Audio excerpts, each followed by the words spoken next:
Добро, имаме прекрасно задоволство од Прилеп, од градот на спортот, да ги презентираме нашите мерки и решенија во програмата изборна во областа на спортот, која што верувам дека не ги засега и тангира само спортистите и спортските работници. Ги тангира сите родители, сите наши граѓани, без разлика дали професионално се занимаваат со спорт, дали се аматери или рекреативно се занимаваат со спортот. Како што рече познатиот светски спортист Сергеј Бубка, 1 евро инвестиција во спортот заштедува 7 евра од фондот за здравство. Нашата намера е да инвестираме во спортот, во спортистите, во спортските работници, во спортот како рекреација, заради тоа што сме убедени дека на тој начин ќе градиме здрава нација. Власта на ВМРО ДПМН во спортот создаде систем кој разединува, наместо да сплотува. Власта заборави на спортистите и репрезентативците и покажа понижувачки однос кон спортските работници. Спортот мораме да го вратиме на спортистите и спортските работници. ВМРО ДПМН наместо да се грижи за спортистите, ги остави како талок на општеството. Затоа, преку нашиот сет од мерки, професионалните спортисти, спортски аматери, спортисти и стипендисти ќе добијат пензиско и здравствено осигурување во зависност од нивниот статус и категорија. Секој репрезентативец на Република Македонија, кој е настапил на најмалку 10 официјални надпревари, се стекнува со право на просечна пензија со навршени 40 години старост, секако доколку нема друг професионален ангажман како вработено лице. Формирањето на спортски финансиски фонд представува една од најзначајните мерки во нашата програма во однос на спортот. Тоа ќе биде со посебна жиросметка на која што ќе се слеваат средства од уплати, 3% од секој тикет за спортско обложување, 100% од средствата за добивање на лиценци за обложувалниците, 3% од уплатите во автомат клубовите и 1 денар од акцизата за цигари и 1 денар од акцизата за алкохол. Распределбата на средствата ќе ја врши 7-членен национален спортски совет, составен од 5 најуспешни федерации, плюс председателот на Македонскиот олимписки комитет и директорот на Агенцијата за млади и спорт, врз однапред усвоени критериуми.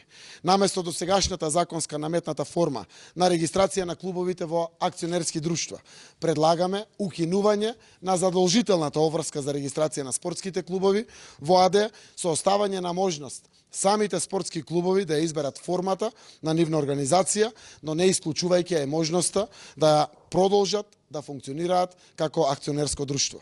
Бидејќи голем дел од нив не се користат, дел од новоизградените школски спортски сали ќе се доделат на користење и управување на националните спортски федерации, кои ќе стекнат можност да работат со сите младински категории преку целата година и ослободени од комерцијалниот притисок ќе овозможат на сите талентирани деца да тренираат без надоместок.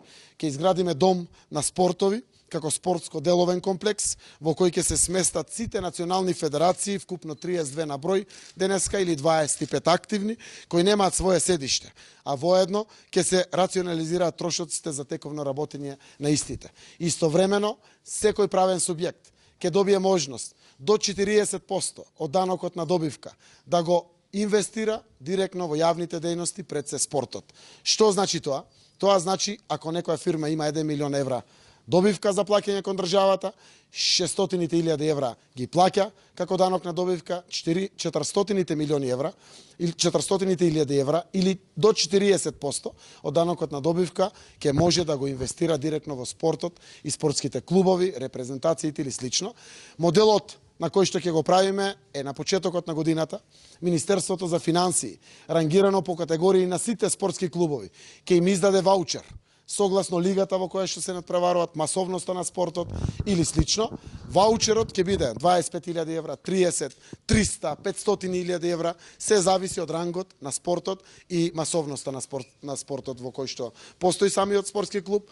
Истиот тој ваучер се инкасира во фирмите кои што има данок на добивка. Едноставна процедура, без било какви административни постапки, дополнително доначување и проблеми во самите компании кои што ќе помагат, директно со доставување на до ваучерот до одредена компанија, таа ќе ги исплати средствата на самиот клуб. Компаниите кога го плаќаат данокот на добивка или она што се вика авансната уплата по данок на добивка во тековната година, го плаќаат 60% до 40% на Министерство за финансии го доставуваат веќе примениот ваучер од самите клубови. Овој модел ќе даде одлични резултати во спортот и веруваме дека конечно спортот и спортистите ќе ги дигнеме на пиедесталот во ова наше општество. Ова е само дел од корпусот на мерки со кои ќе се остварат квалитетни спортски резултати во националниот систем на надпревари, успех и високи резултати на спортистите. Спортистите заслужуваат професионален третман. Спортот ќе биде високо на пиедесталот на приоритетите на новата влада предводена од СДСМ. Дозволете сега само да ви презентираме мал дел од она што значи капитален проект во спортот во наредниот 4 годишен мандат, за кој што веќе постои 1 милион евра грант преку Олимпискиот комитет на Македонија, а останатите 1.200.000 евра ќе го обезбедиме ние како влада, за да можат сите федерации да имат свој дом, свое седиште, своји канцеларии, а таму ќе бидат исто така и спортска библиотека, спортски музеј, сето она со кое што се гордее нашата Македонија. Ви благодарам на сите. Ако има прашања,